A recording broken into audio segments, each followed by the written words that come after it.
Ayan, what's up dribblers at mga shooters, kamusta? Kamusta po kayo?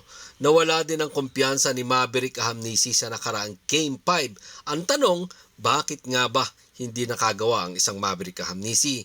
At sa Game 6 mamaya, kailangan ng Barangay Ginebra San Miguel ng kanilang Never Say Die Spirit. Yan po yung ating pag-uusapan, tatalakayin sa video ito. Matapos po akong maglambing sa inyo ng isang like, share, comment down below, and don't forget to subscribe and hit that notification bell button para lagi po tayong updated sa ating pong mga video. At lahat po ng ating shoutout nasa dulong bahagi po ng videong ito.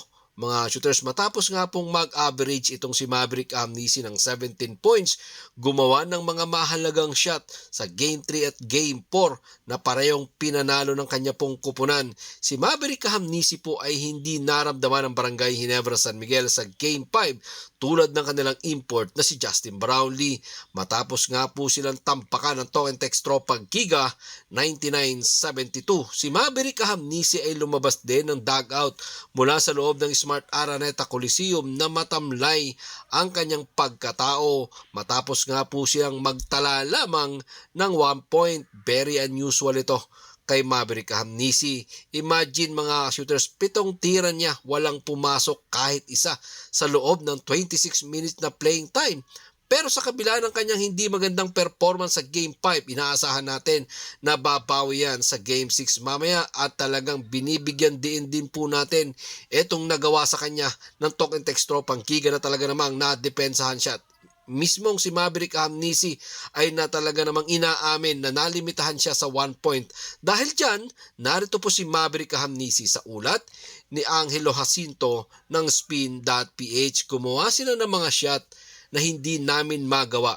Yan ang kwento ng laro. For sure, mas pinaghandaan nila ako. We went to watch the film at tingnan kung ano ang magagawa namin para pigilan sila. Tinalo nila kami ng 2 sunod. Tinalo din namin sila ng 2 sunod. And they did same things now.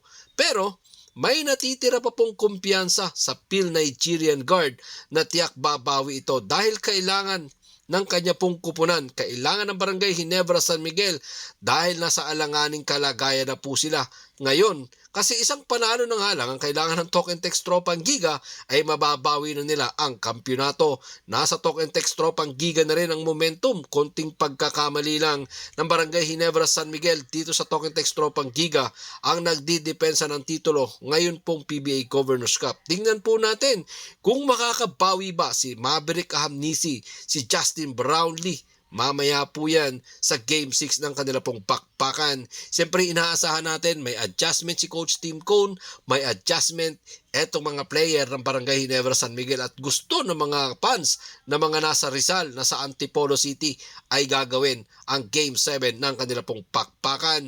Makakabangon nga ba ang Barangay Ginebra San Miguel, mga ka-shooters, dahil kailangan nila sa 2 sunod na pagkatalo sa Game 1 at Game 2 ay nakabangon itong Barangay Ginebra San Miguel sa Game 3 at Game 4 sa nasabing panalo ng Token Text Tropa Giga sa Game 5. 5 players nila ang gumawa ng double-digit performance. Sinamahan pa ng mainit na kamay ni Calvin Octana and Roger Pogoy at nagbigay din ng malakas na energy ang veteranong si Kelly Williams. Isang panalo na nga lang ang kailangan ng Token Text Tropa Giga ang mga bataan ni Coach Chot Reyes para muling maibalik sa kanila ang titulo ngayong PBA Governors Cup. Pero may pagkakataon pa ang Barangay Ginebra San Miguel na itulak sa deciding Game 7 kung magtitibay sila ng kanilang depensa.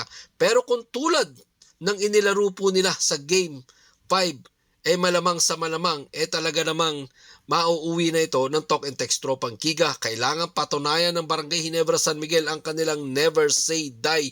Hindi tulad ng ginawa nila sa Game 5 sa harap ng 12,727 na nanood ng live jump po sa loob ng Smart Araneta Coliseum. Malamang sa malamang, pag yan ang ginawa nila, talaga namang magiging kampiyon na rito ang Token Text Tropa Giga. Pero inaasahan natin, babawi ito ito pong Barangay Ginebra San Miguel, at dapat hindi magiging malamya ang kanilang depensa. Hindi po pwedeng lalamya-lamya sila sa kanilang depensa na sabi nga ni Coach Tim Cone sa nakaraan nating vlog, parang pagod etong Barangay Ginebra San Miguel, at hindi yan ang inaasahan ng kupunan mamaya, at hindi rin yan yung aasahan ng mga fans ng Barangay Ginebra San Miguel na kanilang ipapakita sa Game 6 ng kanila pong bakbakan, dahil umaasa ang mga Barangay Ginebra fans na aabot pa ito sa Game 7 dito sa Antipolo City. Yan po yung ating sabay-sabay na titingnan mamaya, sabay-sabay nating panoorin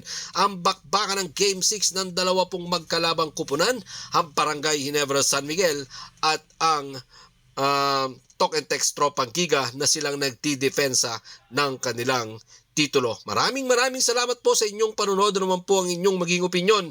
Pag-usapan po natin yan dyan sa comment section. Pero katulad ng nakagawian, bago po natin tapusin ang ating pong video, shoutout po kina